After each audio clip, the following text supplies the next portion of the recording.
Thank you, Mr. Chairman, and thank all of you for being here. Dr. Gottlieb, I'll start with you, and I wanted to ask you about something that former Chairman Upton asked you about, and that's the abuse deterrent formulations. I know that in your 2018 action plan that your plan states, among our science-based efforts, we will assist in the conversion of the market toward wider use of opioid drugs with improved formulations that are harder to manipulate and abuse.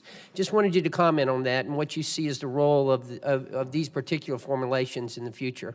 We do think that there's an opportunity for these drugs to potentially reduce the rate of overall abuse and addiction in the market, and do see a potential opportunity from converting more of the market to abuse deterrent formulations that are harder to manipulate in ways that allow people who are trying to misuse them to get a dose dump, if you will. One of the problems is getting coverage for them. How can we assist you in that? I know that the insurance companies don't want to cover them because they're more expensive and they're not on formularies, and if they are, they're not on a top tier, and that causes the access to them to be decreased. Yeah, I mean, it's a fair point, and it's one that we observe as well. Obviously, we don't have a direct line into the coverage environment. I think where we could potentially be helpful in the overall scope of that challenge is in trying to facilitate avenues for claims that are more seductive to people who are paying for these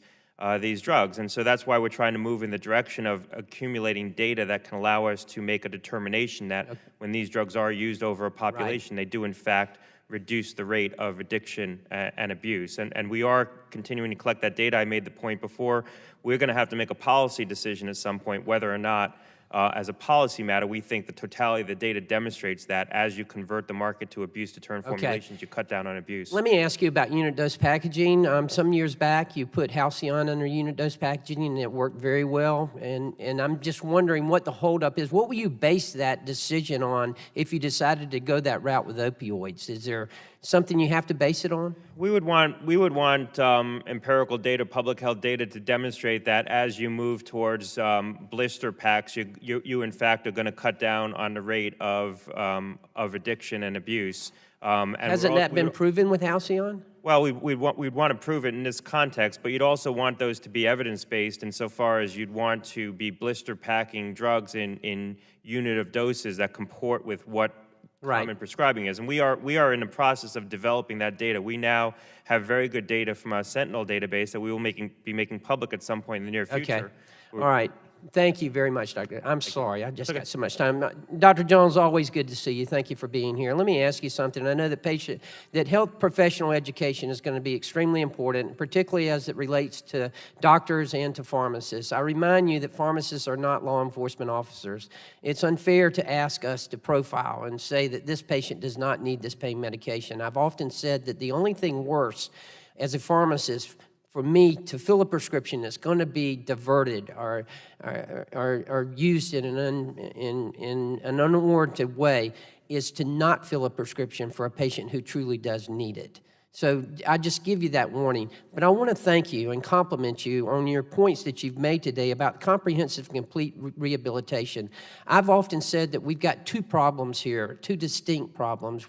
One is tangible. One is how do we get this under control? How do we limit the number of prescriptions? How do we educate patients and healthcare professionals about the danger of these drugs? But the other is, what do we do with those people who are addicted? And that's a big, big challenge. And you know, addiction is a lifelong challenge. And I appreciate the emphasis that you're putting on complete rehabilitation and comprehensive rehabilitation. That's so very important, and I want to thank you for that.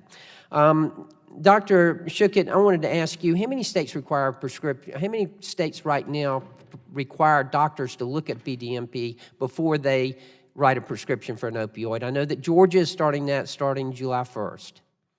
I may need to get back to you on that. I was Okay. going to say it might be 36, but let me double check. Okay, that'll be fine. All right, I've got one last question. As was mentioned numerous times during this hearing, we had a hearing yesterday in Oversight and Investigations with the DEA, and Dr. Gottlieb, you'll be glad to know that they've made the top of my list and replaced you now, so I'm on them, okay? But You know, I just want to ask you, I realize you're not under oath, and I realize it's a very uncomfortable situation to talk about other agencies, but how do you interact with them? Because I just don't think they're doing their job. When you have pharmacists who are not filling prescriptions for doctors, who have a legitimate license, and they haven't been for years, yet the DEA does nothing about them. Can you imagine how frustrating that is to us? I mean, I can tell you that there are doctors in my community now that the pharmacists won't fill their prescriptions because they're out of control, yet they still have a valid DEA license, a valid license. I mean, that's unconscionable that happens. And I put that blame, yes, on the composite medical boards, but also put it on the DEA because I'm convinced that they can do something about that. So I just wanted to ask you very quickly, how's your interaction with that agency? Anybody?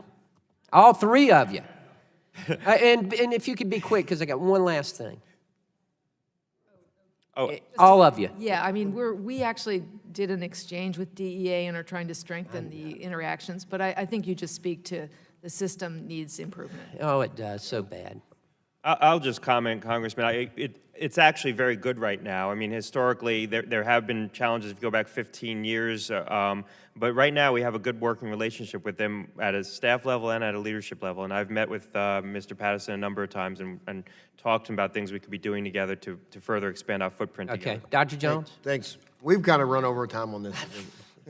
We need to move on because we got another panel we're going to bring forward. Appreciate the gentleman's questions, and I now yield 5 minutes to the gentleman from Oklahoma, Mr. Mullen, for questions.